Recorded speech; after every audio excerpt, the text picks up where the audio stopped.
The story opens with Seo-yeon coming back to her hometown after being away for many years. As soon as she arrives, she runs into a young man named Sung-ho, who manages his family's strawberry farm. While talking, Sung-ho mentions that his mother has been seriously ill and is currently in the hospital. Their house has remained locked for a long time, and her health has only worsened since then. On her way home, Seo-yeon realizes she accidentally left her phone on the train. Using a borrowed phone, she tries calling her own number. A strange woman answers and immediately starts demanding money in exchange for returning the phone. This rude response annoys Seo-yeon and puts her in a bad mood. She then attempts to locate her lost phone through online tracking, but the search doesn't help. Just when she's about to give up, she receives another call. This time, a terrified girl speaks from the other end, crying that someone is keeping her prisoner and begging for help. Seo-yeon is shocked and confused, but she assumes it must be a prank or a wrong number. The following day, Seo-yeon visits her mother in the hospital. The doctor explains that her mother has a brain tumor and needs to be transferred to a bigger hospital for proper treatment. However, because her father passed away long ago, their financial situation has become extremely difficult. It's also revealed that Seo-yeon and her mother have a strained relationship, which adds more tension to her visit. After speaking with the doctor, Seo-yeon quietly returns to her childhood home. Soon after, Seo-yeon receives another desperate call from the same girl. Crying and scared, the girl pleads for help and even shares her full address. But Seo-yeon is overwhelmed with her own issues and brushes off the call once again. That night, as she finally falls asleep, strange burn marks appear on her legs, hinting that something is terribly wrong. A little later, she feels the presence of someone inside the house. When she checks the hallway, she notices the light flickering near the old family photos. As she tries to straighten one of the frames, the nail she hammers goes straight through the wall, almost too easily. Suspicious, she starts scraping the wall and ends up breaking through it completely. Behind the wall, Seo-yeon discovers a hidden basement she never knew existed. Curiosity pushes her to explore the dark underground room. Inside, she finds old belongings, including a diary written by a girl named Young-suk, along with her photo. The diary is filled with strange writings, symbols, and rituals, almost like it belonged to someone practicing dark magic. Reading it leaves Seo-yeon uneasy. The diary also reveals that it was written back in 1999. Seo-yeon brings the girl's photo, marked with a strawberry symbol, to Sung-ho. He recognizes the girl right away and tells Seo-yeon that Young-suk was killed years ago by her cruel stepmother. Shocked by this discovery, Seo-yeon goes home with even more questions. That night, the strange girl calls again, screaming, "Please, hurry! My mom is trying to burn me!" Seo-yeon still doesn't understand what's happening. We then see Young-suk's stepmother actually attempting to burn her alive, just like Young-suk described. The horrors unfolding in the past seem to echo into Seo-yeon's present, affecting her physically and emotionally. The next day, Young-suk calls once more, upset that Seo-yeon never came to rescue her. Still unaware of who she's talking to, Young-suk keeps begging for help. During their conversation, the two girls slowly piece together a shocking truth. They are living in the same house, but in two different timelines. Young-suk is trapped in the past, while Seo-yeon is living in the present, and somehow, the old cordless phone is connecting both timelines. Young-suk tells Seo-yeon that the current date on her side is November 18, 1999. To confirm whether the girl is truly living in the past, Seo-yeon mentions a major event that happened that day: a plane crash. Moments later, we see Young-suk sitting at the dining table with her stepmother, behaving oddly and showing signs of emotional trauma caused by years of abuse. When the news reports the same plane crash Seo-yeon predicted, it becomes undeniable. The two are connected through the mysterious phone line. Their calls become more frequent, and slowly the girls begin forming a bond. Young-suk reveals the torture she endures at the hands of her stepmother. In return, Seo-yeon shares a painful memory from her own childhood. Her father died in a house fire because her mother accidentally left the gas stove on. This incident deeply damaged her relationship with her mother.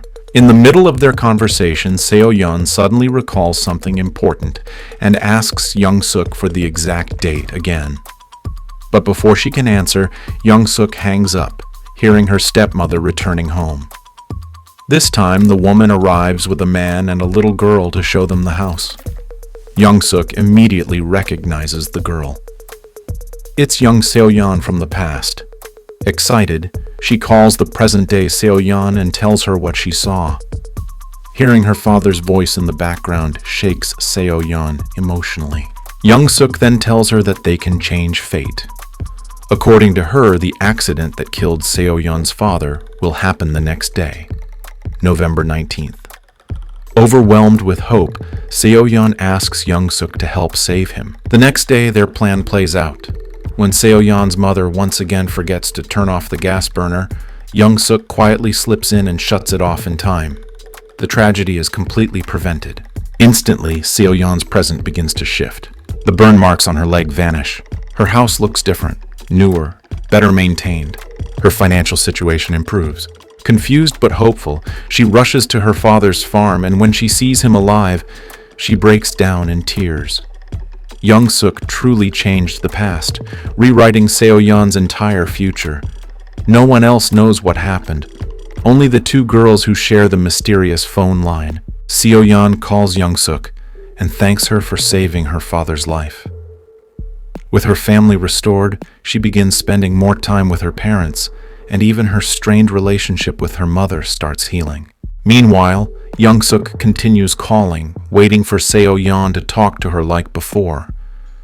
But as days pass, Seo-yeon becomes busy enjoying her reunited family and unintentionally ignores Young-suk's calls. Eventually, Young-suk becomes frustrated and hurt. The next time they speak, she is no longer the grateful girl from before. She is angry.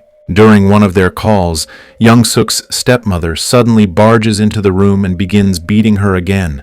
Before hanging up, the woman warns Seo-yeon to stay away from her daughter. Hearing this, Seo-yeon feels helpless and guilty, realizing how much Young-suk is suffering in the past. Determined to protect her, Seo-yeon starts digging up information on the internet, both about Young-suk's family and the history of the house. What she discovers shocks her completely. The very day Young-suk is calling her is the day her stepmother is supposed to kill her. Panicked, Seo-yeon immediately warns Young-suk about the danger. Moments later, we see the terrifying scene unfold. Young-suk's stepmother attacks her with the intention of ending her life. But this time, things take a different turn.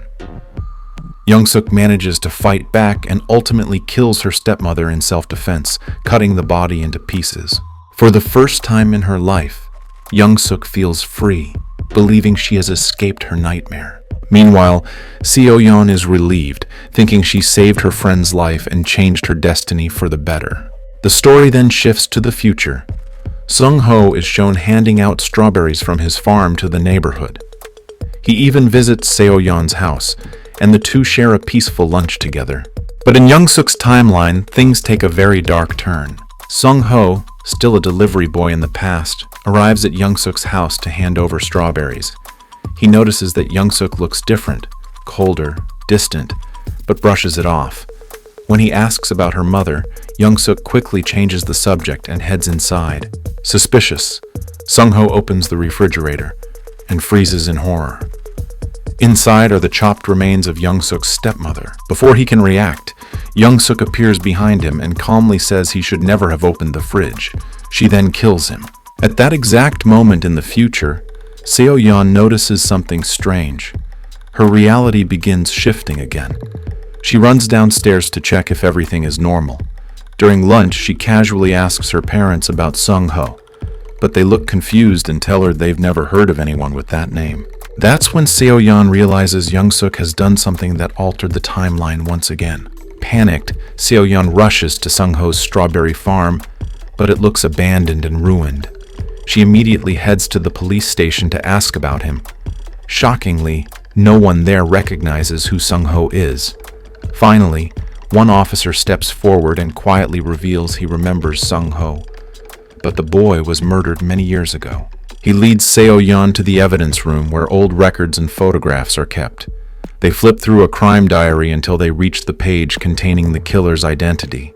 Seo-yeon finally discovers the truth. The killer all along was Young-suk. The film then shifts to the past, where police arrive at Young-suk's home to question her. The same officer who spoke to Seo-yeon in the future is leading the investigation. Meanwhile, in the present, Seo-yeon explains everything she knows to the officer. During the interrogation in 1999, the police begin noticing Young-suk's strange behavior and suspicious answers. At the same time, Seo-yeon decides to visit the woman who first received Young-suk's desperate phone call years ago. That woman reveals something shocking. Young-suk wasn't the victim, she was the danger. Her stepmother wasn't torturing her. She was trying to protect others from Young-suk's violent mental state. Hearing this, Seo-yeon is horrified. She realizes she made a terrible mistake by saving her. Seo-yeon confronts Young-suk on the phone, telling her that she eventually becomes a serial killer who is sentenced to life in prison. Young-suk becomes enraged and demands that Seo-yeon tell her how she was caught.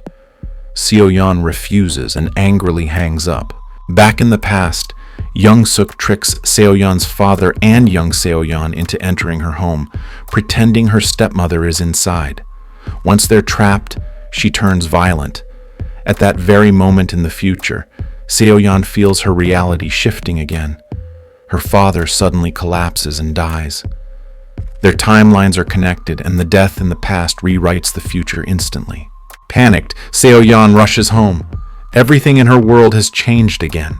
She picks up the phone and screams, "What did you do to my father?" Young-suk calmly replies, "I killed him." Seo-yeon vows to stop her at any cost. Young-suk gives Seo-yeon 1 hour to find out how the police discovered her identity. But instead of helping, Seo-yeon devises a plan to kill Young-suk in the past.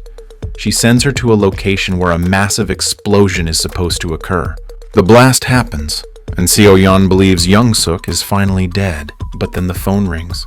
Young-suk survived. She begins torturing Seo-yeon mentally through the visions of the future, forcing her to relive traumatic memories. Through this manipulation, Young-suk reveals a cruel truth. The fire that killed Seo-yeon's father wasn't caused by her mother. It was caused by Seo-yeon's own childhood mistake. Back in 1999, Seo-yeon's mother has arrived at Young-suk's house searching for her daughter and husband. At the same time, Seo-yeon uncovers how Young-suk was originally caught by police. She tells Young-suk this information, which allows Young-suk to erase all evidence. And once again, the future changes. Now in the altered timeline, Young-suk was never arrested. A mysterious woman suddenly calls Young-suk, warning her that the police are on their way. This woman is later revealed to be Young-suk from another timeline, already aware of the events unfolding. In 1999, Seo-yeon's mother arrives with the police officer to question Young-suk. They search the house but find nothing suspicious. As they are about to leave, Seo-yeon's mother unknowingly calls her husband from Young-suk's phone. In the present, Seo-yeon tries to warn her mother, "Mom, get out! You're in danger!" But it's too late. Young-suk kills the police officer and attacks Seo-yeon's mother, who manages to hide in a room long enough to call Seo-yeon again. Confused and terrified, she asks, "Who are you?" In this version of reality, Young-suk never died. The final scene shows Seo-yeon tied to a chair in Young-suk's basement, screaming for help as Young-suk steps into the darkness. And the movie ends right there. If you enjoyed this explanation, don't forget to like, share, and subscribe. See you in the next one. Goodbye.